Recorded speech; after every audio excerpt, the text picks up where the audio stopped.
Hello guys, আজকে আপনাদেরকে একটি পোকা দেখাবো। এটা হয়তো অনেকেই চিনেন, তো আমরা এটাকে গান্ধী পোকা বলি। অনেক অঞ্চলে নানা ধরনের ভাষায় এটাকে বলে। তা আপনারা কে কী বলেন পোকাটাকে সেটা কমেন্টে জানাবেন। আর এই পোকাটা এমনিতে এমন মানে দুর্গন্ধ সৃষ্টি করে যেখানে বসে আর কি।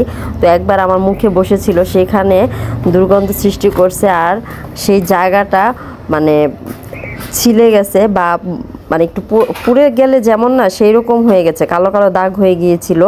তো সেখান থেকে এই পোকাটা দেখলেই মনে করেন আমি 10 হাত দূরে থাকি আর এটাকে পিটিয়ে মেরে ফেলি যেখানেই দেখি এটাকে। তো আপনাদের কেউ কি এই পোকার কামড় বা এই পোকা কি শরীরে এসে বসেছে এরকম কোনো ঘটনা থাকলে অবশ্যই একটু শেয়ার করবেন।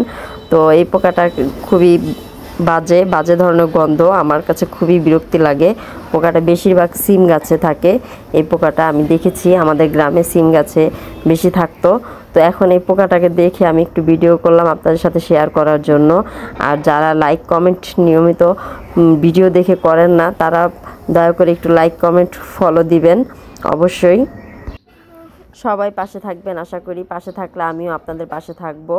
ইনশাআল্লাহ আমরা সবাই একসাথে এগিয়ে যাব, একে অন্যের প্রতি সাহায্য করব।